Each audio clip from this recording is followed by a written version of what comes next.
Welcome everyone to Solidworks Live. Everyone who's joining in with us live, be sure to check in to the live chat. I'm there to tell us where you're tuning in from, what you're up to, and I don't know, what your current design challenge is these days. So, some of you might be surprised to know that Solidworks Live actually does have a mission statement beyond what you might expect, which I would guess is likely some variation of show cool stuff while having fun. But anyway, what is the actual mission statement? Well, in short, it's to showcase our newest Best of Solidworks and 3D Experience work stories to all of you. And sometimes that takes the shape of checking in with BattleBots teams like it did last month, or hey, catching up with 50 plus global product developers, community members, and partners crammed into 3 days at 3D Experience World. Well, during this episode, we're exercising that mission in some extremely relevant ways to each of you watching today. Everyone who watches this program knows of or has used some SolidWorks 3D CAD in their lifetimes. I think that part's pretty obvious. And so have our featured guests today. On SolidWorks Live, one of the stories we have tended to love telling over time is the story of how some of our most interesting community members and product developers can embark on the sometimes treacherous journey of trying to bring a new product to market. And one of those, most interesting community members and product developers is the team at Center for Advanced Design, or CAD. Now, you might remember them from 3D Experience World 2 years ago, or this past year, or even your SolidWorks splash screen. Mark McCauley and Jesse Hahn, the co-founders of CAD, have been with us in the past to help us showcase some new software functionality that by now you probably just naturally know of, use, and love. And today they're checking with us again to show us how they took their newest product company, LidBoss, from prototype through to production. So you'll get to hear all the little steps and the hiccups they encountered en route to getting the LidBoss into the hands of their customers. And just like we have in the past with Mark and Jesse, we'll discuss exactly how product companies like CAD have solved the types of multidisciplinary real-world problems that a lot of our companies face in getting ideas through to production. And on the SolidWorks side of things, we'll tackle a few very real community questions regarding the software itself, such as, what's 3D Experience SolidWorks really all about? Do I have to save my files to the cloud? If so, why? And what's this 3D Experience Works thing? So we'll answer all of these questions directly with the help of many of our product experts here at Dassault Systèmes. All right, so let's get started. We'll begin this episode on the ground floor with the concept, and not just the concept for the LidBoss itself, which I am very excited to hear about, but the concept for the software story that we're going to hear during this episode. So with that said, I'd like to welcome on Mark McCauley and Jesse Hahn from CAD and LidBoss, as well as my teammate here at SolidWorks and Dassault Systèmes, Mike Sandy. What's up, guys? Hey, what's up? How you doing? Great to be here. Thank you. Absolutely. Thank you guys for jumping on. So, first, Mark and Jesse, can you guys just take, I know I try to do a bit of an intro. I can never do you justice. Can you just take some time individually to introduce yourselves to the audience here? Yeah, my name is Mark McCauley, the CEO here at CAD, Center for Advanced Design. Thanks for having us on, Sean, and Mike, great seeing you again. I'm Jesse Hahn. I'm one of the owners here at Center for Advanced Design as well. And we've carved out a niche for ourselves, developing complex surface geometry for the plastics industry. But that's not all we do. There's so much more, and I'm excited to talk about it later in the episode. Guys, I see a bunch of you in the live chat. I see Betty, Abdul, Ahmed, Matt Clegg's here. Be sure to check in on the live chat, whether it's YouTube or it's LinkedIn, wherever you're watching. We have obviously some superstar product developers here. You can ask them questions in the chat. Anything regarding their processes or how they see things, and getting a product to market is fair game during this episode. So be sure, again, ask questions in the live chat. We are monitoring the live chat for sure. So, to start with you guys, Mark and Jesse, our community loves hearing, and learning from stories of how actual product developers like you guys went from the prototype design to production phase. And at a high level, can you guys just tell us the story of your, your new product and company, LidBoss? What was the big idea behind it? Yeah, for sure. So LidBoss, just to kind of describe it, LidBoss is a touchless lid dispenser. So you simply wave your hand in front of the machine, and then a single sanitary lid comes out, and it's usually a coffee lid or a soda lid. These are lids that you use at a fast food restaurant or, a coffee shop or convenience store, that kind of thing. So this actually started off as a customer project. We quickly saw the vision behind the product, and we signed on, became business partners with this customer. Yeah, a lot of times we get asked to partner with our customers, and it's not always in an ideal situation, but this just was the right customer with the right idea, and it just made. Yeah, we've seen your designs all over the place, right? We showed a little bit of a clip montage in the beginning. We've even seen your designs on the Solidworks splash screen, right? And the three of us, we've personally hung out at multiple Solidworks heavy events. So obviously design, it matters deeply to all of us. And Sandy, of course, I include you in that too, as well as the rest of the teammates that you guys will meet or see in this episode. But for you guys, Mark and Jesse, what are some of the other considerations that you feel product developers need to consider, extending beyond just the design, taking into account some of your learnings from LidBoss? Yeah, that's a great question. I feel like design, the actual design is the easiest part for us. It's the the path to manufacturing, and then the path to market. That's a whole nother set of challenges. But it definitely doesn't stop when the design is done. Yeah, I would say that every small startup company, they have to do the same thing that large corporations have to do, just kind of on a different scale. So, we had to be, focused on, sales and marketing, and of course, engineering and electrical engineering.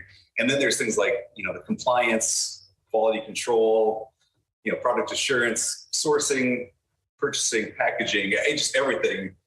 But that's what actually makes it so much fun for us, though. It really is exhilarating.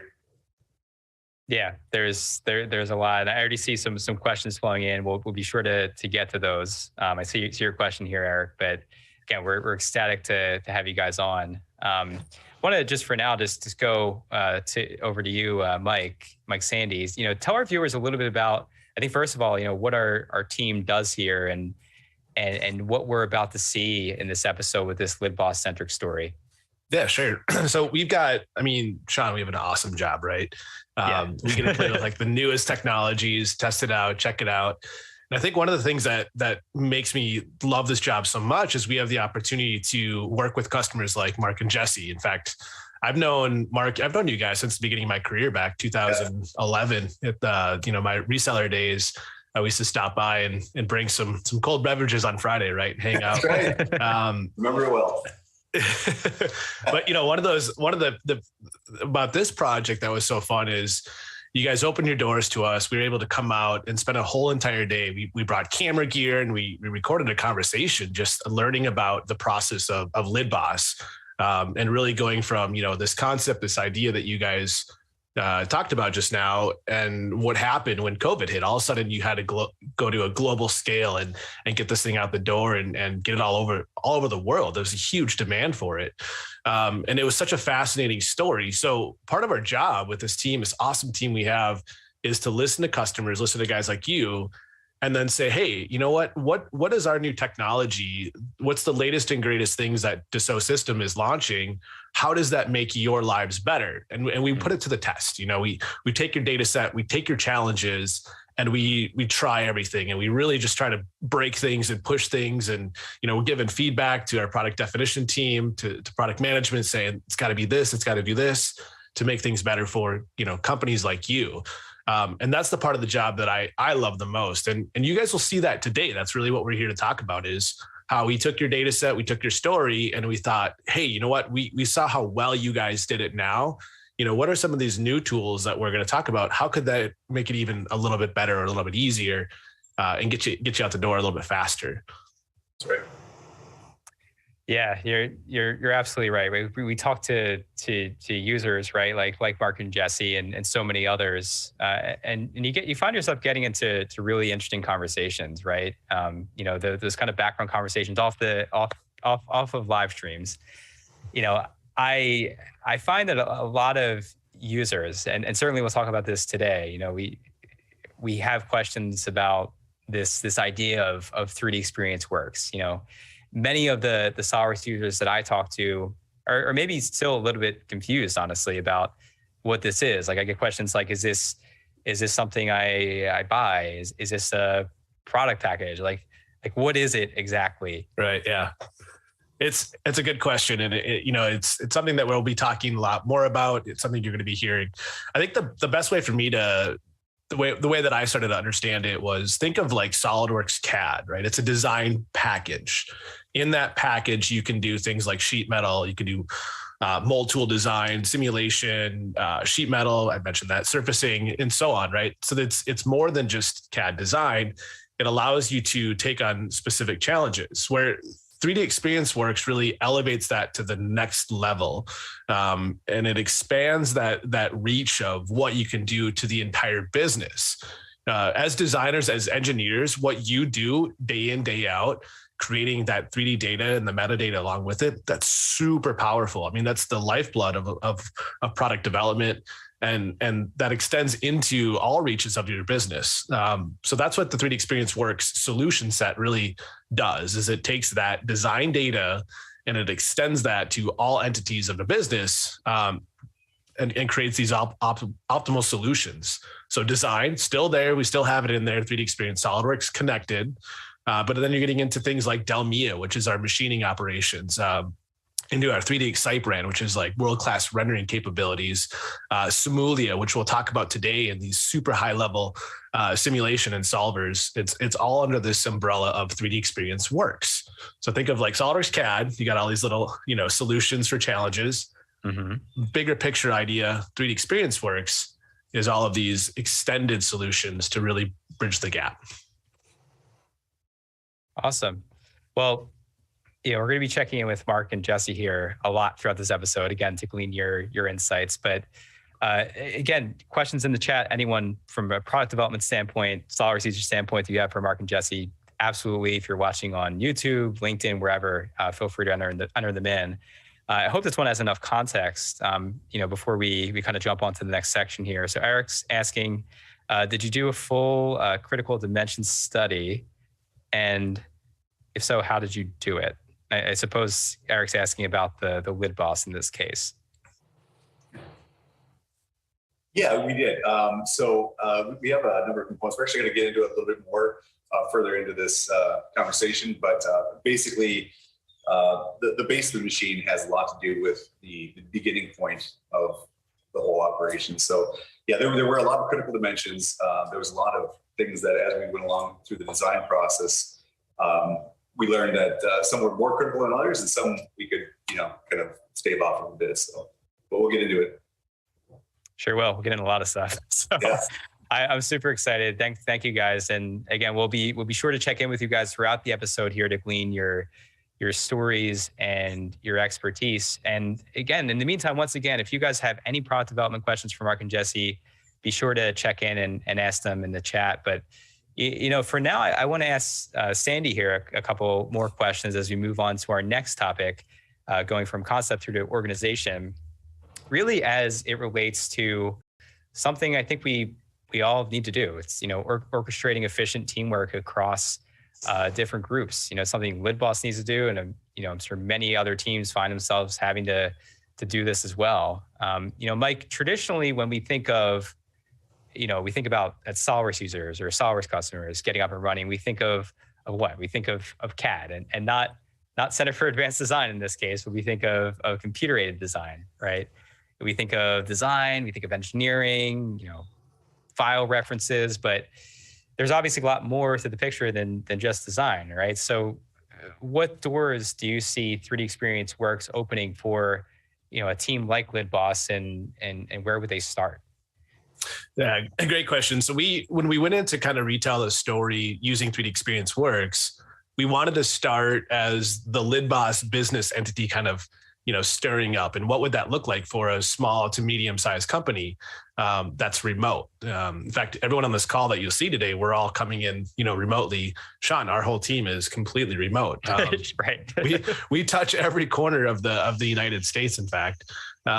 So starting there, 3DEXPERIENCE Works really starts to build in that capability of connecting not only the data, so 3DEXPERIENCE SolidWorks, we talk about that. We'll see more about how that's all stored to the cloud.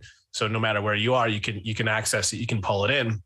But how the unified kind of location, or you'll hear the term platform come up quite a bit, gives an area for someone to log in.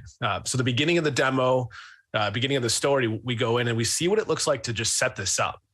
And to me, as we went through this whole workflow, I really learned that it's not that challenging at all. In fact, it's a very easy process to create a dashboard. And this becomes kind of just the centralized location, or again, the platform where everyone's going to access. So, if you can configure it how you want to have specific solutions, or these like widgets, apps, whatever you want to call them, that are specific to the challenges that your team is taking on. No matter where you are, you can log in, you can access this. So as we go through in the workflow, we start to build this out. And really the beauty, what I really love about how we start off with this, is we see this dashboard grow as the project complexity grows.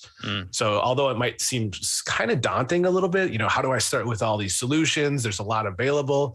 It's not. It's logging in, it's setting up just a basic location. And as your complexity starts to get more involved, you can start to incorporate new widgets, new apps that are going to help tackle those challenges. So we see that through here. Yeah, it's interesting. It just makes me think about what Jesse said. Like, so many of us, the design can so often be the creative, the fun part. We all want to jump right into designing, right? Organization maybe less of a hot or cool topic, but like you said, with distributed teams, with remote teams, like that's clearly something that matters maybe now more than ever. You touched on it. Like, a lot of people right now are working remotely, are distributed, and in this new era. And I don't know that things are for sure going back to exactly the way that they used to be. I don't think so. No, probably not. So could you talk a little bit more? You mentioned there's a lot that we can get into. It can maybe seem a little bit overwhelming at first, but even if we distill it down to teamwork and communication, sure. Right? I'd say a tool like 3D Lean. Can you talk a little bit more about how 3D Lean can facilitate this type of collaboration that we're talking about? Yeah, we dive into 3D Lean during the workflow story in context of the Lid Boss team. But I think more importantly, there's another aspect of this project that we don't show you, and I'll show you a little bit today, is we use 3D Lean internally. This team, I know a lot of other teams that Dassault Systems rely heavily on our virtual meetings. Mark, Jesse, at your place, you guys have whiteboards all over. In fact, your table right in that room is a giant piece of glass with markers, and you guys use that as a whiteboard. What 3D Lean offers is a virtual whiteboard. You can log in, everyone sees this. You don't have to do a screen share at all. You all access and you can see the moving pieces. So as we were kind of figuring out what this workflow looked like for us to present to you in the video series, we were using this every single day, putting in sticky notes, moving them around, making connections. What product, what part of the workflow do we need to engage with?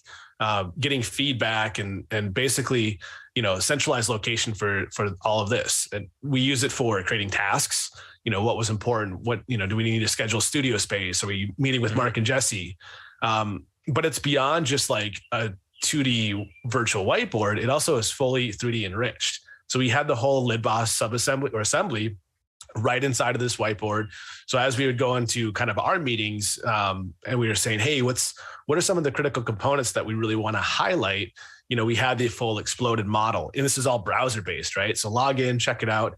We could surf around and investigate the assembly as this story kind of unfolded, and we start to develop how we wanted to tell the story. So yeah, 3D Lean is super cool. We use it every day. It's one of my favorite apps right on the 3DEXPERIENCE Works portfolio.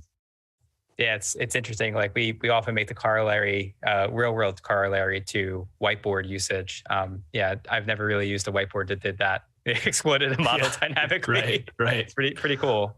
And by the way, in the chat, some of these questions, we're just kind of answering organically. I know Eric asked a question about collaboration, and we just sort of answered it organically. So just know we're kind of getting to some of these questions just naturally as we go, even if we don't shout them out. But continue to ask them. If it's not on the docket to answer, we'll for sure ask them again as we move about the episode. But Mike, thank you for helping us understand. I think first of all, what 3DEXPERIENCE Works is is all about at a high level. And, with tools like 3D Lean, just how we can set ourselves up for, effective teamwork on the platform. Appreciate it. Yeah, no problem. Thanks for having me. Awesome. We'll check back in with Mike a little bit later on after we've explored a little bit more. There's a lot to explore, actually.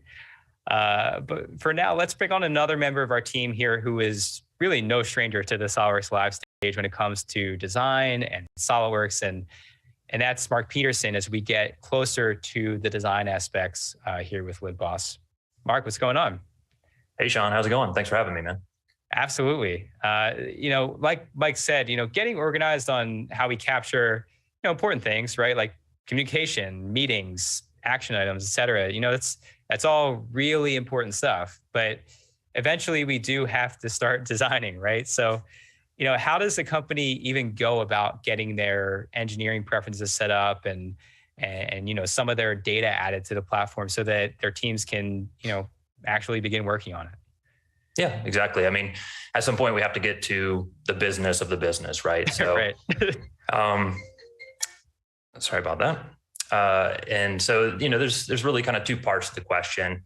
But we'll start with, I guess, like engineering preferences. It's best to go ahead and get those set up first. The nice thing about using, the 3DEXPERIENCE platform, 3DEXPERIENCE Works, is, that you don't necessarily have to have any sort of implementation of that or some kind of server or something like that. This is all built in. So you have this sort of one-time setup of these options that you can go in and you can define. So for example, some companies want to set up an auto naming scheme for, your design items, for your files, right? So, and that's pretty common. In the past, maybe, some companies might do that using Excel spreadsheet, which is shared between the designers, that sort of thing. And, that's fine, but, that's kind of, is a solution that's not necessarily integrated. So, that's something that we do on the 3DEXPERIENCE platform right out of the box. You can just set that up just with a toggle. Even more common is maybe defining a revision scheme that you want to use, alpha or numeric. So, you can set that up through just a drop-down box.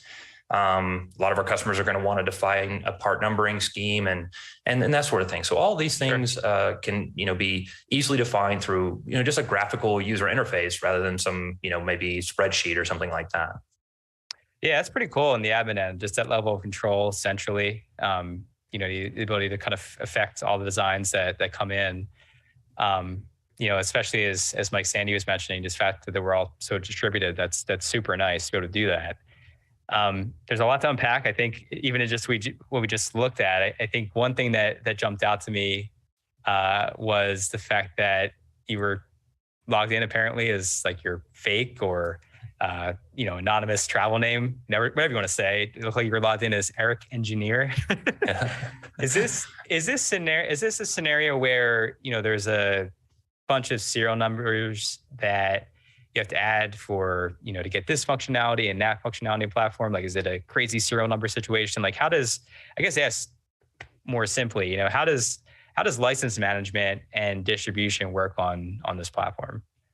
Yeah, of course, this is, handled in the browser, just like, some of the other things that we were showing earlier, just a standard, not a standard, but a nice graphical user interface where you can do things like drag and drop, let's say the role or, the license onto a user, or maybe drag a user onto a license, for example. And this is really powerful. So instead of, again, sort of handling, serial numbers and that sort of thing in a long spreadsheet that's, on some IT guy's computer somewhere, which, maybe their computer gets corrupted or something like that. I mean, you don't really have a lot of control.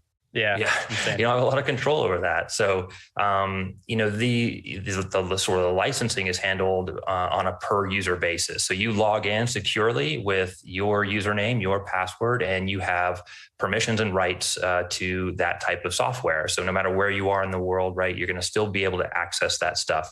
And it's not, tied to a machine or something like that. And in fact, because you have those credentials, you can just simply launch the software from the 3DEXPERIENCE platform just by going to the compass and selecting the app that you'd like to use. So very simple. Yeah, absolutely. I mean, in terms of the platform usage part here, getting back to, I think it was the second part of the original question, which pertained to, how do we get some of our because a lot of times we might have pre-existing data, right? So like, how do we get some of our pre-existing data onto the platform so other people can access it and work on the same documents? Like, for instance, like let's say a company like LidBoss with Mark and Jesse, like they have their prototype data set ready from Solidworks, and they're looking to get it shared to the group responsible for production readying it. Like, what might that process look like? Yeah, so there's a lot of ways to do that. In the scenario that we sort of reimagined for the LidBoss team, we thought, okay, maybe the CAD team is exporting their design using something like Pack and Go, which will generate basically a zip file with all the referenced information that's required for that project. And once they have that, they can send it to the LidBoss team. And because everybody's on the 3DEXPERIENCE platform, it's easy to share files like that, just using 3D Drive, for example, so maybe do a quick message to somebody, hey, can you share that file with me? Sure, no problem. And then they just share it by, typing in your name, share the file. So super simple. All right. So the engineering preferences is following along, right? The engineering preferences are set, and there's an easy way, like you just showed, right, to receive and share data. But in this case, how would the data get uploaded to the platform and then also organized properly? Yeah. Yeah. So I skipped that part. Both yeah, matter, right? There's a couple ways to handle that too. I think, in this situation, the easiest way is, just simply open the project, just open that top level assembly and just, hit save, simple as that. That's going to initiate adding those designs to the platform and allows the users to pick, like what we call a bookmark to save their data to. So it's just a collection of data, just a way to organize your data on the platform, similar to like a folder in Windows, except it's more powerful, more flexible. So for example, you may have a bookmark for each project you're working on. Maybe you have a common part that's used across many projects, and that part only needs to be uploaded once, but you can have multiple bookmarks associated with it. So that's it. Once it's on the platform, anyone with a web browser can view that data. Of course, if they have the rights and permissions. Now, there's other ways to do that. You can also maybe you have a lot of data and a lot of legacy data. You want to upload that to the platform. We have tools for that as well, where that all that stuff can go up there too, without having to open up each individual project or each individual assembly. So we have solutions for whatever situation that you happen to be in. Yeah, and that could vary, right? Just like with SolidWorks, that can vary for sure. Like exactly. Company a lot. I'm kind of side-eyeing over here, just looking over at my chat window. I see Matt mentioning, how does 3DEXPERIENCE Works help you iterate faster than conventional CAD workflows? Yeah, that's a good question. I mean, there's a lot of ways that it helps you do that. I mean, especially considering, let's say you're in an environment with multiple users, right? You're in a collaborative environment.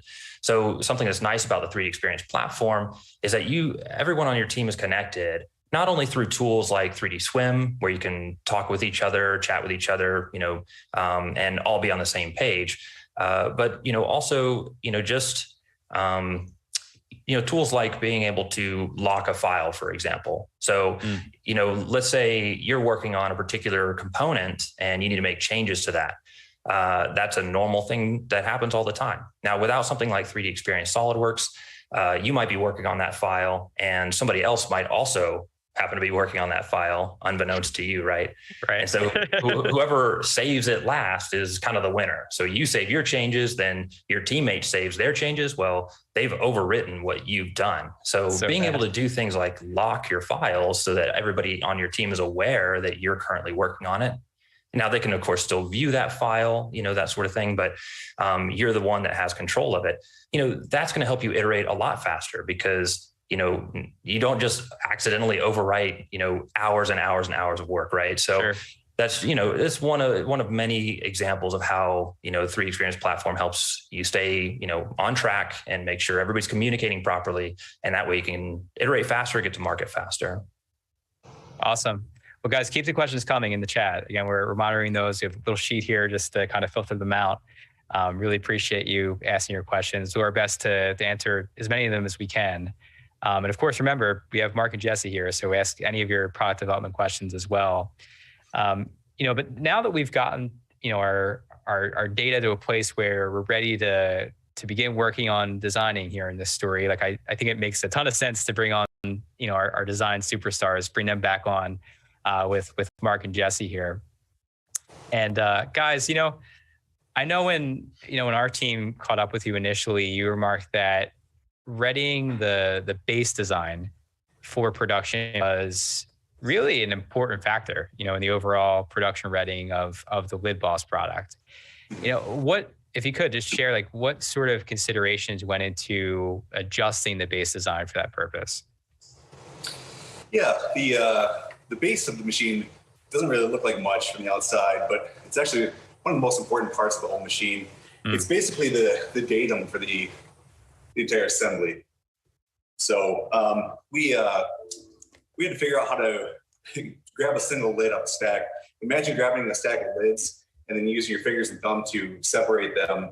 It's fairly easy to do if you have the dexterity to do that, but you had to figure out how to not only automate it, but also make it repeatable and also focus on all these different kind of lid shapes. Yeah, I would just add too to that datum comment that he mentioned. So in between each cycle, as it grabs a lid, we're actually going down and zeroing and calibrating that shuttle after every single lid. So that's why that base was the foundation of the whole piece and was so important to us.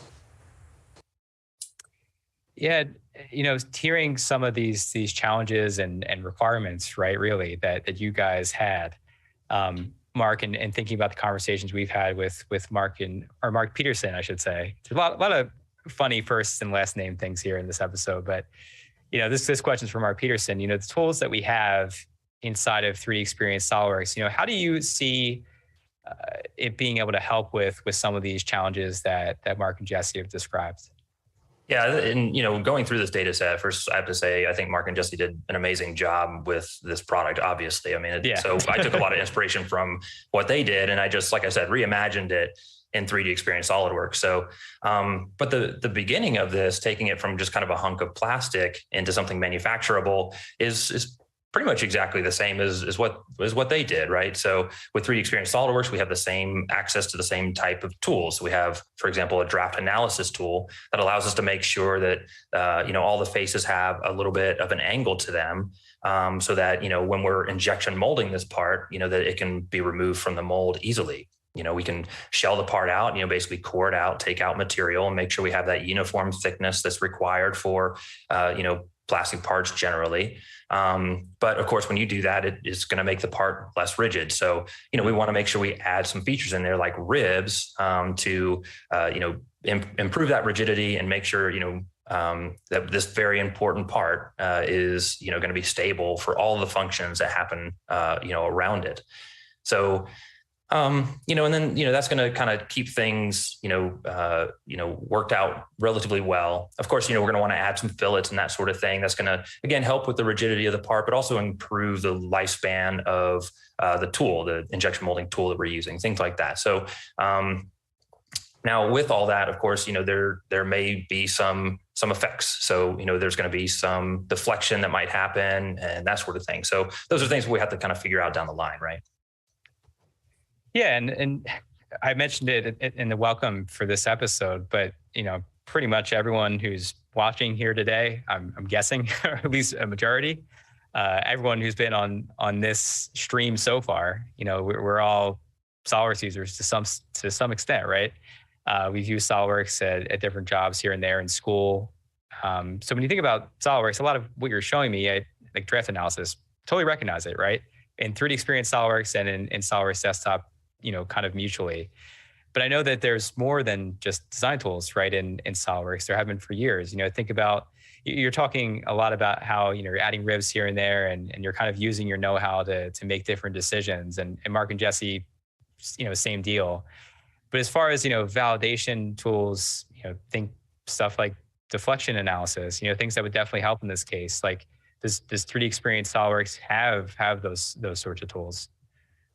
Yeah, absolutely. And so, one of the things that we found, and again, we took inspiration from, Mark and Jesse's journey with this product is that, there's that shuttle that kind of moves up and down to grab those lids. Mm-hmm. And that shuttle's a cantilever. So, there's, going to be maybe a little bit of deflection in that. And especially, when we consider how fast this thing is moving, but what we really wanted to make sure was, that cantilever wasn't deflected so much that, the little grabbers would miss the lid. Right. So, that's a pretty important aspect of this product. And so using 3DEXPERIENCE SolidWorks, we can simulate that. So we can kind of apply a sort of load or a motion to the assembly and get a better understanding of where there might be some of this deflection.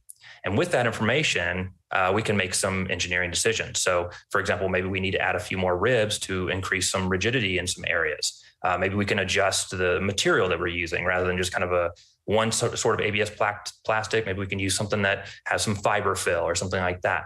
And then we can go back to that analysis and rerun it and see the differences between the two. And that will sort of validate that, the changes that we've made, that we're confident that, those are going to give us the results that we're looking for. And of course, once we get done with that, we need to save that to the 3DEXPERIENCE platform. And because it's, such a large change, maybe we need to, increment the revision, for example. So just, another example of how, doing it inside the 3DEXPERIENCE platform, it gives us access to maybe some different, workflows and capabilities, that help us, get to market, right? Yeah, super cool stuff. I mean, but to be clear, on SolidWorks Live, I like to ask very pointed questions at times. I think with tons of community members here, it's important to ask things pretty plainly. We've kind of been rotating around it peripherally, but a lot of what you showed here with 3DEXPERIENCE SolidWorks, it very much looks like SolidWorks. Big but simple question is it? Is 3DEXPERIENCE SolidWorks, and kind of extending that, I see you saving and revisioning to the cloud. Why are you doing this? And by extension, do you have to do this with 3DEXPERIENCE SolidWorks? Yeah, great question. Makes a lot of sense to ask that. And I would say yes. 3DEXPERIENCE SolidWorks is the desktop SolidWorks that we know, but it's directly connected to our cloud-based PDM system, and honestly, a lot more. So, you have the same interface, same tools, it's the same experience, but with more capabilities. Like I was talking about before, being able to lock your files so that you don't have somebody you're working with accidentally overwriting those. Other things I was talking to before, that the built-in sort of auto naming, revision control, even things that maybe SolidWorks users aren't as familiar with, like branching and merging. Maybe you have different concepts, multiple concepts for the direction you want to take your design. How do you evaluate those concepts with your team and then all together decide, okay, we're going to pick, concept C and we're going to run with that. So, branching and merging is, something that is a huge benefit of using the 3DEXPERIENCE platform. Maybe you have some engineering change management or engineering change order, processes where, we can do those now virtually inside the 3DEXPERIENCE platform rather than walking around with, your piece of paper in the office and asking people to sign those. Right. A lot of times people aren't even in the office anymore. So, and you also have, access to directly analyzing your data with, geometry compare solutions, or like Mike Sandy was talking about earlier, maybe you want to have access to tools like being able to, visualize your projects in different ways, all the way up to even just super powerful simulation tools that we don't have access to with, just SolidWorks desktop. And, we'll kind of see more of those with Michael Steves as he comes on here in a little bit. So. Mm-hmm. Cool. So essentially what you're saying is that you don't have to, but it kind of behooves you to look into it and do it in some ways, right? It's there for you when you're ready. So, if you just want to use 3DEXPERIENCE SolidWorks just like a design tool right out the box, absolutely. And that works great. But, and you can just save it to your desktop. You don't have to use any of that built-in stuff. But the nice thing about it is it's just there, already installed, already ready to go. There's no setup for you. You don't have to install some kind of server somewhere to enable these things. It's literally just sitting there, until you decide that this is what you want to do and how you want to move forward with it. So. Awesome. Yeah. Well, thanks, Mark, for jumping on with us here. Really appreciate it. Yeah. Thanks, Sean. It's good to see Mark and Jesse again. Hope you guys have a great day, great afternoon. For sure, man. Look, I just have so many questions about the production readying portion of this design. We talked about the base design a bit, but, before we go on to that next segment, again, kind of staying on the design part here, I want to welcome on another Jesse. It's getting confusing, I know, but another Jesse and Jesse Sprague. How's it going, Jesse? Great so far. How are you, Sean? Awesome, man. So, Mark, Jesse, and Jesse, you guys are all design fanatics, and I'm excited to ask you guys, questions from the real world angle with LidBoss, of course, with Mark and Jesse here, but, of course, the software side as well. But I want to start off though with Mark and Jesse Hahn. So Mark and Jesse, one area that I thought you had some really interesting insights to share with us on this topic of production readying your prototypes, getting your designs ready for prime time, was when it came to designing fixtures. What were some considerations with the LidBoss that you had to make there? How did you deal with fixture design? Particularly when you're working with manufacturers. Yeah, for sure. A couple things come to mind right away. The first thing that I want to mention is the fact that fixtures, like the design process is moving along, and fixtures are always at the end. And it seems like that's never accounted for usually in the timeline. So everybody's super excited about the design parts and moving that along. And then at the very end, it's time to go to production. We don't have fixtures. So one thing that we like to try and do is think about how we're going to fixture this thing as we're moving along. So we get to that point, we've already got that light at the tunnel. We know what this fixture is going to look like. And then the second thing I wanted to mention was we're using two types of fixtures. So we've got assembly fixtures and then we've got check fixtures. There's roughly 46 injection molded tools required to produce this piece. So everything needs to be checked and along the way. So what we decided to do was combine assembly and inspection. There's multiple stations as it moves down the assembly line. And what we're doing is we're not only fixturing that for assembly, but we're using those fixtures as check gauges. So if we move from one station to the next and that part doesn't fit, then we know we have a problem, and we're able to catch it before it's too far. Yeah, in the case of LidBoss, we decided to design our own fixtures and then send them to our contract manufacturer. We weren't sure if we were going to be the contract manufacturer or if we were going to find one along the way. When the pandemic hit. So when we did it ourselves, we had a couple things in mind of how we wanted to make the fixtures work, but also when it came down to it, it saved a tremendous amount of time and money, and also it shaved probably about 6 months off of the launch of the product by doing them ourselves. And Jesse Sprague, when it comes to fixture design, I'm thinking we have a few tools on our side that can probably help with that, right? Solidworks 3D CAD, being one of them, no problem. For Jesse Sprague, tell us, can you tell us some of, I guess, your ideas, right, as a product expert here on how we might best solve for some of these overall considerations, like Mark and the other Jesse mentioned. Yeah, certainly. Well, I mean, from the software side, obviously, if you've seen the vignette, or you'll see it on screen here in a moment, you'll see that the design for this section was done in XDesign on an iPad. But when we were kind of thinking about this and setting this up, I was kind of thinking about the conversations that I've had in the past with customers doing their fixture design and things like that. And I started to realize that the challenges in this portion are different than they are earlier in the process. And even though it seems like it's kind of the same thing, right? Modeling is modeling. I sort of thought that there are some unique, I guess, challenges when you're doing this section of the design, even though the modeling is the same. So you need to be in context for these types of things to happen, right? You have to be building around your existing design. And that is a challenge for a couple of reasons, because first of all, you need to have access to your models. You need to be able to get your CAD data, your original design into a place where you can make use of it. And second of all, you need to be able to make use of it.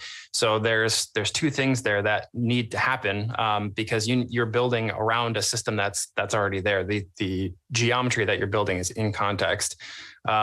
Likewise, you're going to need access to other things that you wouldn't normally need in the design phase. You're not always just creating unique geometry in the case of building fixtures, because you're often referencing other pieces of hardware, in this case, toggle clamps and things like that, that are usually off-the-shelf components that you're buying that you have laying around the shop. But there's often CAD data associated with that. So you need to be able to identify that and be able to access that as well. But even though the modeling itself usually isn't the pain point, it's when that happens in the process, right? And I think we were just hearing talking exactly to that. Yeah. It's never at the actual design phase that this is happening. It's always lands at an inconvenient time because the lion's share of the design work has already been done, and now it's off to the hundreds of things that you've got to get done to make this thing actually happen. Is when this design work needs to be done. So I think that is probably the hardest thing that comes along with the software side of it, is really just the timing of it.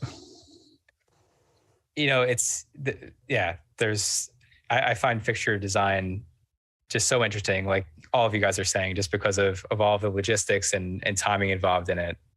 It's not just about the design of the actual fixture, but there's just so many different factors that you have to look at, and everyone seems to have a story. Yep.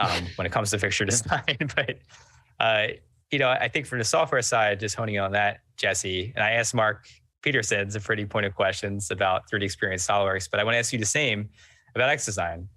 A lot of, I'm sure those of us watching, at home or at work, maybe on a lunch break, are probably thinking a lot of what I saw there from the design end with XDesign, they could have just as well been done inside of SolidWorks 3D CAD, which is, really the backbone of 3DEXPERIENCE SolidWorks, which is, something that Mark Peterson was mentioning earlier. So, if you have 3DEXPERIENCE SolidWorks, one of the offers, you're probably already using SolidWorks as a primary CAD tool, even though, at each level of 3DEXPERIENCE SolidWorks, you have access to 3D Creator, the role that contains XDesign. So just simply put, why did you use XDesign there? Yeah, no, that's a great observation, actually, because you're totally right. I think people who would be looking at a 3DEXPERIENCE SolidWorks package might see that on there, 3D Creator, see, XDesign and think, I've got SolidWorks. Why would I, I'm a SolidWorks user. I'm buying SolidWorks. Why do I need any other design tool? Try to find something that SolidWorks doesn't do. Good luck, right? So that is a great question. And it actually was a factor, as we were thinking about setting these up, how do we lay these things out? And one of the things that we liked about doing this way is it sort of speaks to that a little bit. There are, we don't think that having access to, in this case, the tool XDesign is just one of those things that's a bullet point on, a list of things that you get that makes it seem like you're getting more for your money, right? If I'm not going to use it, then what's the point? There are definitely some unique advantages of having a tool like this at your fingertips. And I think this is a perfect example of when you might even think, I'm never going to use this thing. And then suddenly you're out and about, you're visiting a supplier, or you're out promoting things, or you're somewhere where you need to have access to, getting some actual work done, right? Some, in this case, getting actual CAD work done, some design work done. And you've got that at your fingertips, regardless of what device you've got with you. You can go ahead and be productive. We have it, this really hits all of those 3 points that I was talking about. You've got access to all of your data, whether that's the design data for this project, whether that's access to, all of those auxiliary things that you might be bringing in, toggle clamps, things like that. And then actually designing around your SolidWorks designs in context on a mobile device. We think that really does add a lot of value. And that, that scenario wraps that up nicely. Yeah, and all three of you touched on it, right? In different ways. Mark and the other Jesse, you guys mentioning, kind of your story of how you're designing fixtures. Obviously, it's designing around your product. You need, from a 3D CAD standpoint, you need the data available. And Jesse, like you're pointing out, like with Mark showed, with 3DEXPERIENCE SolidWorks, you have that option of saving to the cloud, managing your data in the cloud. And even though you're using a tablet and you're off at a supplier site or whatever it is, you can access that SolidWorks data, that 3D CAD data inside of XDesign and do the fixture design there, right? It just makes designing more flexible for those sorts of opportunities. And that's one of the benefits of having a package like that has both, like the best of both. So Jesse, thanks for clarifying that, first of all. And of course, thanks for coming on the show today. Yeah, absolutely. Thanks for having me. Yeah. So, it is, everyone here in the audience, it is SolidWorks Live after all. You're watching on the SolidWorks YouTube or SolidWorks LinkedIn, and it's always good to have design-focused peers on the show. But of course, this episode isn't, we've said a bunch of times, it isn't only about design. Real product development, take it from Mark and Jesse, right? It doesn't actually stop there. They've shared a bunch of stories already on that, and we'll get into some more. But before we do that, I'm going to bring on my friend Michael Steves here as we get into talking about something pretty integral to making, many products that you have to get to customers, which is shipping them around. What's going on, Michael? Hey, Sean, happy to be here. Thanks for having me.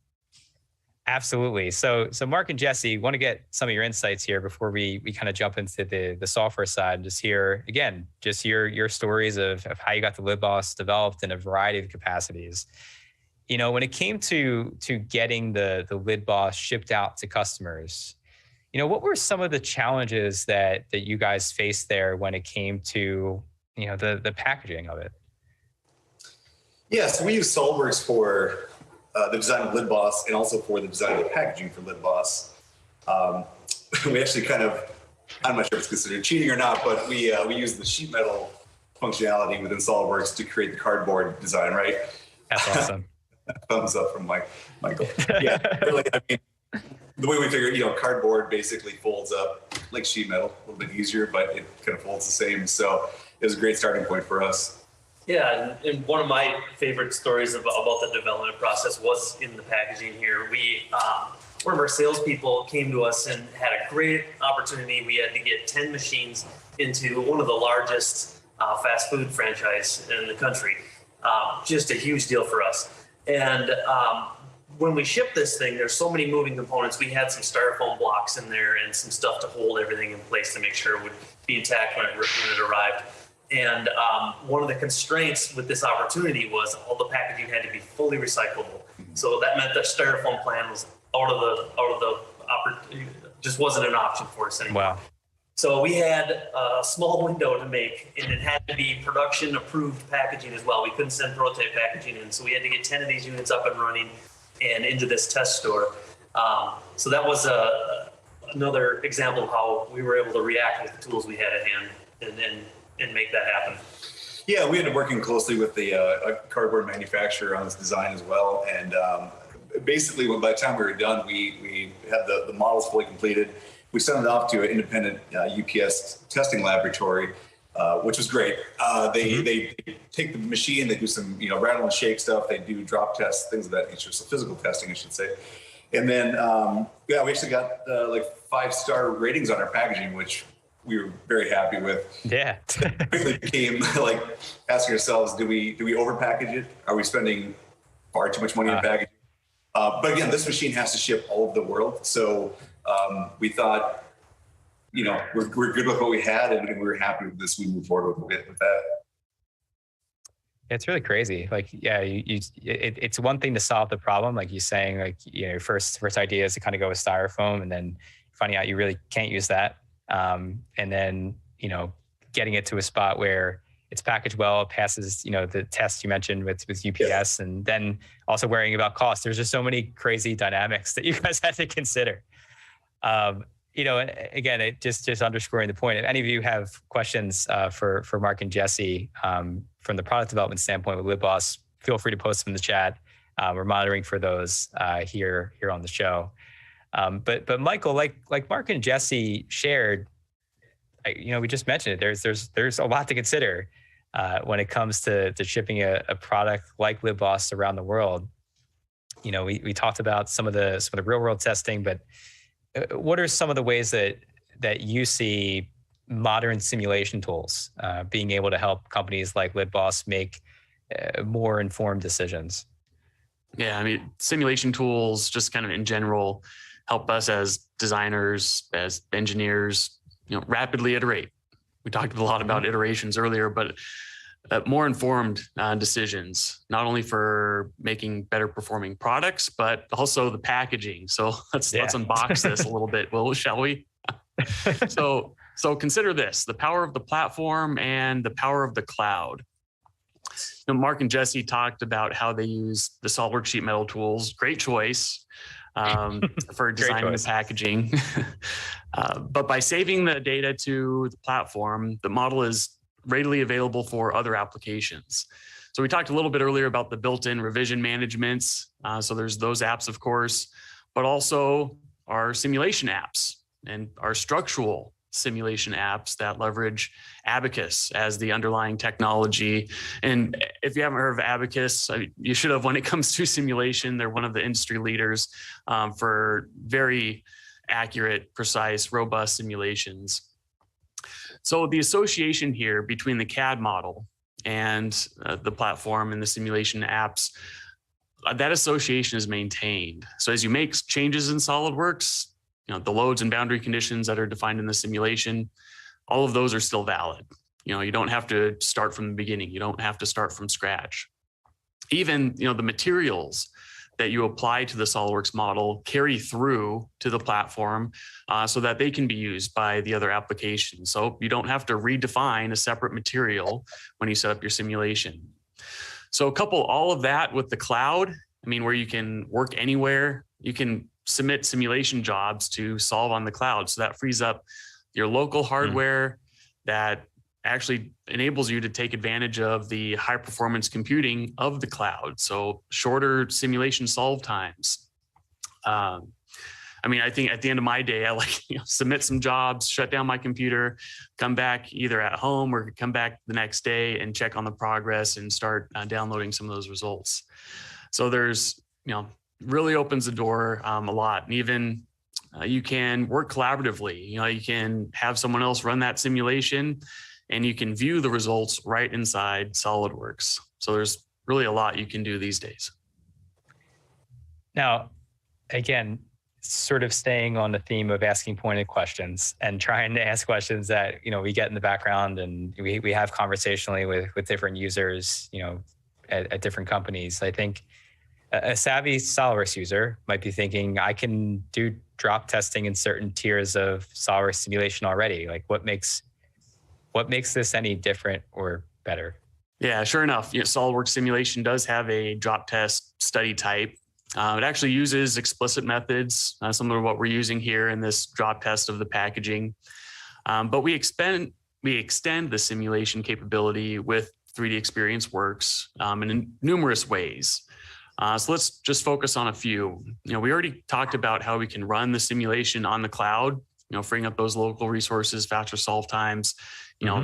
It improves the collaboration between users. When I started using some of these modern tools now, I was just recalling back to when I was shadowing other engineers and they're taking a look at the printed FEA reports of static images. And it's like, how are you interpreting that to make your informed design change? But having this integrated right into other tools and applications, really reduces a lot of that friction.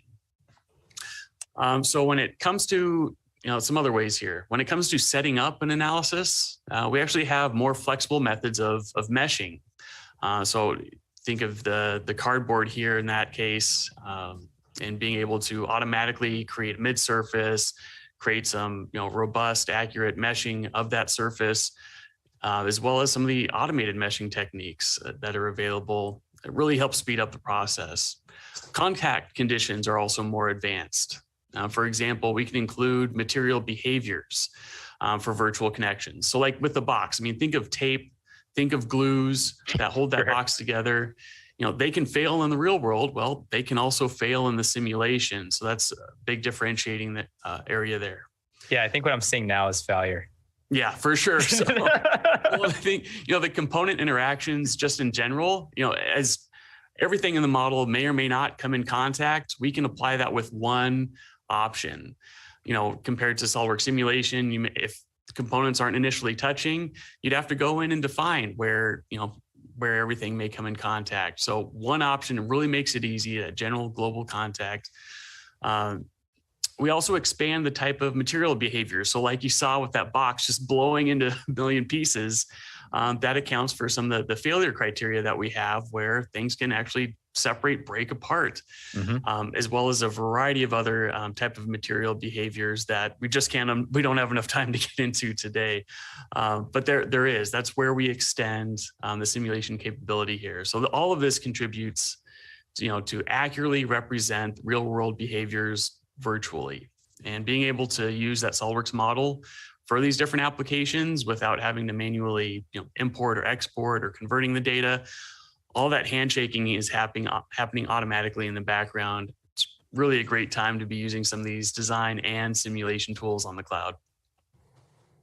Awesome. And just as a shout out, on May 13th, you did a full hour with Mike Sandy here on this data set, this study, just kind of going over it. So if you haven't checked that out, be sure to check out that after this, if you have time, or maybe bookmark it.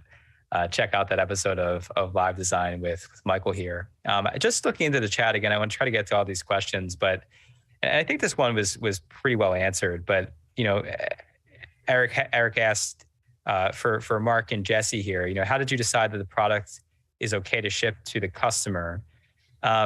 It sounds like it, kind of with what we just talked about with Michael. You can use simulation tools in a lot of these ways to help you make, like you're saying, more informed decisions in these capacities. You guys talked about the UPS testing that kind of gave you that extra bit of confidence.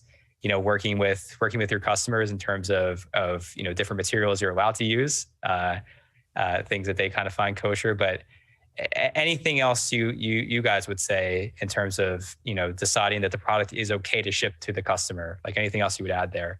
Yeah, we kind of used a three-part approach. It was you start with the simulation, and then leverage the UPS piece to get some help there. And then the third thing was we did some independent shipping of our own. So we were able to get some G-load testers and line the inside of the box and some of the critical components with these testers. And then we found a contact across the country, found a contact overseas. So we ship, and then they ship back, and then we check to see what G-shock these things took by seeing which pieces were those sensors were broken. Yeah, and also just kind of basically on the machine itself, we're prepared for readiness on the actual machine and how it works. Anytime you have moving components, you really have to look for wear on the materials, make sure you're using the right materials, things like that. So we, up until just recently, we always have these kind of test mules just running in the background. So we pull them offline. So usually we have like 5 machines that are running. We've ran the equivalent of about 10 years. Basically for the lids, how we figured that out was some of the busiest coffee shops in the world, they run about 500 lids per day for coffee lids. We found some statistics somewhere on that. And then that kind of became our 1 day lid goal. So then of course 365 days a year, and then we had a 10-year cycle, which is just a little under 1 million cycles. So that's kind of where we wanted to hit before we let anything actually release. And we oftentimes we take it offline and we put calipers and measuring micrometers like that, looking for wear on some of the items to see, first of all, is there any parts that just are not going to live long enough, or are there things that we need to make easily replaceable? And there was for sure some material changes and some material choices that we had to make early on to get to there, but that was just part of the process. Yeah, I said the question was, I felt it was like pretty well answered, but no, you guys proved me wrong. I'm very happy you added tons of more detail there. Like, I'm sure you could go on for even longer, but also I want to say, from a personal standpoint, in the future, when I walk into a coffee shop, I will now feel like a very small piece of their overall puzzle. You said 500 lids a day in a very busy, yes. That's insane. Yeah, so that's like a coffee shop. And I would imagine that's pretty close to most convenience stores if you think of it, the absolute turnaround that they have there. And we actually designed the lid boss, kind of going off subject here a little bit, but kind of designed the lid boss, that clear gravity tube that you see in the front there or on top. That's actually used as a cartridge so that the attendants, say at a convenience store, they could have 2 or 3 of these under the counter. So when they start to get low or they run out of lids, they don't have to go and constantly refill. They just walk over there, cartridge, snap another one in, and then you've got another 125 lids. And so just to keep the flow of traffic and I'll do that, want the coffee in the morning, keep that run through. It's weird how a project like this kind of ruins lids for you, because everywhere you go, every gas station, that's the first thing I look for, every restaurant. So, and then multiply that times all the projects and all the different things we do. It's hard to go anywhere these days. Plus all of our friends and family that they see some, discombobulated lids or just nasty, Texting you pictures. Yeah, we get pictures constantly. We actually started saving them on our server, just in case we ever have to show somebody like, hey, this is how bad it can get sometimes. How bad it can get. Yeah. Yeah, I cannot imagine. Even today, like I was saying to you guys before the show, like walking into our pantry, it makes you think very differently. We talked about the era that we're in today. Obviously, no one's questioning, the reality that sometimes it's not great to spread germs by touching all the same lids and cohabitating in these places and all that. So, no, it's cool stuff to hear. Michael, Mark, Jesse, thank you guys for jumping on here. Mark and Jesse will check back in with you in just a moment. And remember, everyone, be sure to submit any questions you have for Mark and Jesse in the chat. We just got to one from Eric. This is a fantastic chance to get your questions answered by some great product developers and community members here at Solidworks. But next up, to make the name confusion somehow even worse, we're going to go from Michael Steves to Steve Fick as we get into the product release section here. So Steve, how's it going, man? Hey, Sean, I'm doing great. And you're doing well with the names. So congrats. I am trying. It is a lot. I don't know how we accomplished it. Even with CAD, Center for Advanced Design, and talking about CAD, like there's just so much going on even beyond the people stuff. But no, I appreciate the bit of confidence.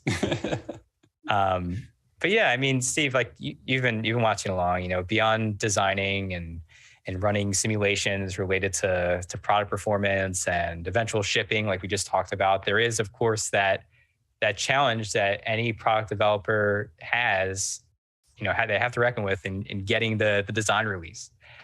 Managing the metadata associated with the design, the part spec docs, the release status. So, as a PLM expert here, how in your mind would a company like LidBoss manage this very real challenge? Yeah, I think all of us being diehard SolidWorks users love the design part of it, right? We love getting in, we love modeling, and then two things kind of hit us, right? It's like, one, I've got to get this thing released. And two, I'm probably going to need more than just a bill of material that has a description and a quantity in it, right? And so a really common thing is to take the bill of material as a starting point and export it as Excel. But at that point, I immediately have this disconnection that occurs between those two. And what's really great about the platform is it gives us a view, like a unified view of the product structure that contains all of that. It has our descriptions, it has our quantities, but it's the exact same set of items that are being worked on inside of SolidWorks. And I can now start to apply critical things that maybe don't make sense to have in the CAD document, like who's my supplier going to be? Jesse shared with us when we were on site that he has to track, how we're going to manufacture all of these items. And those are all things that I can add right to the product structure with some additional power, in the sense that like I can click on an item and have it cross highlight into the preview. So I get really great visibility, something that Excel, just apart from it being disconnected from the CAD content, isn't going to give me. Doesn't do that. either. Yeah. Yeah.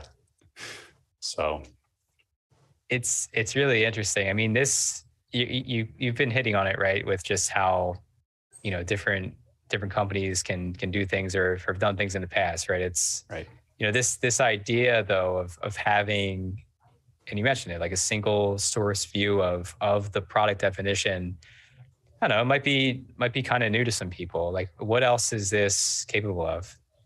Yeah, I think I think you've hit on a really important point, is that, with the platform as a whole, we're taking PLM concepts that maybe felt unattainable in some senses, and really bringing it down to a deployment and an access point that anybody can take advantage of, because it's so easily accessible. And I think that outside of what we just talked about, the capabilities that are available in this role specifically, do three additional things that are important to kind of point out.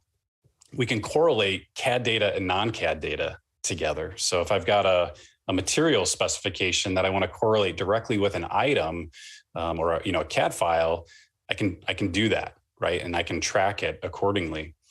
The other thing is I touched a little bit on the visualization, but with 6W tags, I can fully basically color code my model. So maybe to give you an example, if I'm tracking things like the lead time, the standard lead time on some of my components, and I want to, I've heard that things are a little tough to come by these days. So, maybe I've got something that I'm concerned the lead time's a little long on. I can say, show me, color code all my lead times directly onto the model. And then I can identify that, maybe my lead screw is a little bit beyond what I'm comfortable with, or there's some concern about it.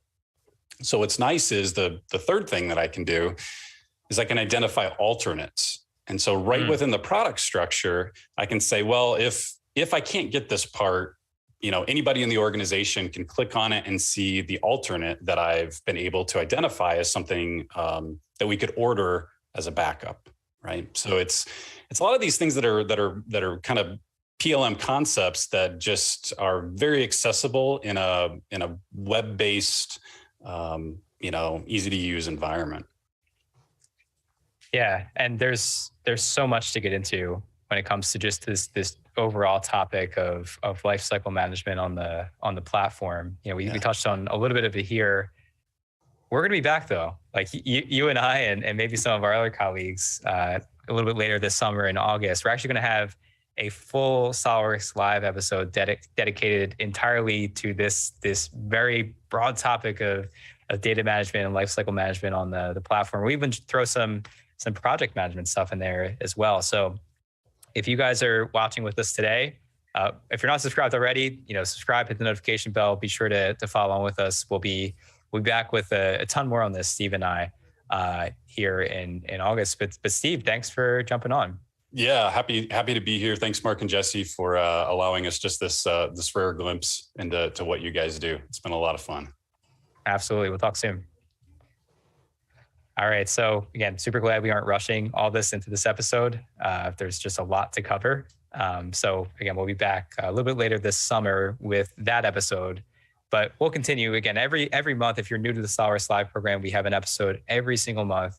Like I mentioned at the top of the episode, touching on a best of Solidworks, whether it's software side, community side, best of 3DEXPERIENCE work story. But, as we wind down this episode, I want to bring back Mike Sandy, Mark McCauley, and Jesse Hahn one more time, just to wrap things up. And Mark and Jesse, first of all, in the chat, please give an applause emoji or a +1 or a thumbs up, whatever you'd like to do in these cases. Thank you. Please just thank Mark and Jesse, and from me to you, and I'm sure all these guys here, just thank you so much for educating us on what real product developers like you guys are faced with by sharing some of your stories today. And for everyone watching, we talked about how you guys have so many, and you talked about it, right? Like so many different products that you've created at Center for Advanced Design, or CAD.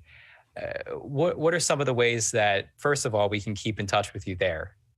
Yeah, for sure. I think the best way is through our website, so cad-pd.com. And as you mentioned, that the heart of the company, we are a design firm, and we work on everything. I know I touched on our niche in plastics, but it's not limited there. We do everything from industrial design all the way to the back end, helping with sourcing and packaging and all that stuff. So kind of a full envelope of offering there. And it's the greatest job in the world. I think we get to work on different stuff every time we're in medical one day, and then we're power sports the next day, marine. Wow. We work on everything from 2-day projects to 2-year projects, full OEM vehicle builds. So definitely makes it easy to come into work every day. Yeah, it's a lot of fun. We've been in business now for about 11 years, I think it has been, and we've designed and developed over 2,500 products now. We've got a great team here. Shout out to everybody here at CAD. Yeah, we could not do it without them. It's been a lot of fun, cool journey. But yeah, our products are literally on catalogs and store shelves all over the world. We do a lot of business stuff. Lately, it's been a lot more like just said marine, consumer goods, consumer electronics, and stuff like that. So it's fun. Yeah, and of course, the highlight really of this episode, Lid Boss. How can we keep in touch with the product and the company Lid Boss? This great creation you guys have made here. Yeah, same thing. So Lid Boss, just you can go to lidboss.com. Pretty simple. And you can scroll through here and see there's some cool videos to see the product in action. We kind of describe, how it's used, what the problem is, and then our solution to it. And then, of course, feel free to contact us. Our contact information is on both cad-pd.com and also Lid Boss. And if you have any questions about the machine or anything like that, feel free to reach out. Awesome. And as we've talked about, and as I think we mentioned here on this episode, certainly not a product where you're thinking, how does this fit? In today's world, right? We just talked about it. It's like it's a very present problem that we're looking to avoid, just unnecessary sharing of germs in these sort of common spaces. So thank you for coming on. But further, thank you for creating it. Yeah, you bet. I think we actually talked about that with Mike a little bit. When we first designed the machine, a few people came to us and said, is this a solution to a problem that doesn't exist? Now this is like, pre-2020, so pre-COVID. And no one's asking that. It was, fair enough argument, stuff like that. We had to talk through, we had to really think through it. But after whatever March of 2020, nobody's ever asked us that question again. So. Nope, I doubt it. I sincerely doubt it. Mike, we saw a lot of interesting showcases today, right? But for those of us in the audience, if we wanted to see an extended look at this Lid Boss, 3DEXPERIENCE Works story, along with the full technical demos for each of the sections that, both we were able to see today and more, because we couldn't even get to all of it in the span of about an hour. Where can we go? Yeah, so we've got the website up live now. It's lidboss.solidworks.com. You can cruise out there. The playlist is about 45 minutes or so. And really the idea with this one was not so much getting into like the design aspect of it, although, Mark Peterson did a great job going into some of the plastic-based design. We get into the validation, but also seeing how 3DEXPERIENCE works in the portfolio really just bridges that gap between all entities of a business. And we wanted to be specific on to what it'd be like to a smaller or medium-sized business really spinning up, a new entity. We're getting started with the platform. What does that look like? How do we migrate the data up there? How do we disperse licenses? And how do we work as a unified team when we're all remote? So check that out. Again, it's just lidboss.solidworks.com. You'll also be seeing some emails coming across here in the next couple of weeks from SolidWorks, kind of promoting it. It's a fun playlist. And the best part of that, though, is throughout we revisit the video that we capture with Mark and Jesse, the interview behind the story. So what we talked about today, more in depth, we get a little bit more of an insight into their product development process. So you'll definitely learn a lot from there, because I know I learned a ton through this whole story. And then real quick, the last thing too, if you want to see how 3DEXPERIENCE Works really can help your company where you're at today, give your local reseller a call. They're always happy to come out, talk with you, talk with your whole group and say, what do you guys do? What do you do? What are some of your big challenges? And they can come back and present, where a solution, how this solution, the 3DEXPERIENCE Works, would help resolve a lot of those and make life a little bit easier, especially as we continue to work in a remote type office, and we try to find ways to collaborate better and more efficiently. So yeah, give them a call. They're there to help. Yeah, for sure. I can't say it enough. Our partners and many of us, all of us here on the screen now, and all of us that were on the stream, and hopefully all of you in the chat, have great connections to our partners. So absolutely second that. And again, for three of you guys, as well as everyone that's been on the show today, thanks so much for joining us on this episode. It's been a lot of fun. Thanks, guys. Thanks, Mark and Jesse, for everything you've done and opening your doors and letting us learn so much about your processes. It's been truly an amazing thing to be a part of. So I appreciate it. Anytime. Thank you for the opportunity. Yeah, thanks, Mike. Thanks, Sean. Appreciate it. Absolutely. Cool. And for those of you watching at home, make sure to like, subscribe, so you can keep up with us all year round. Again, we do Solidworks Live every month, once a month, every month. And we'll be back next month in June, the same month when many academic institutions let out for summer break, at least around here, to capture some of the most inspiring stories from students from around the world this school year. So you'll get to see how educators and students of all ages and origins push the boundaries of what's possible with their hard work, their ingenuity, and, well, of course, SolidWorks during the 2021-2022 school year. So again, be sure to like, subscribe, and most of all, take care of yourself. We'll see you soon.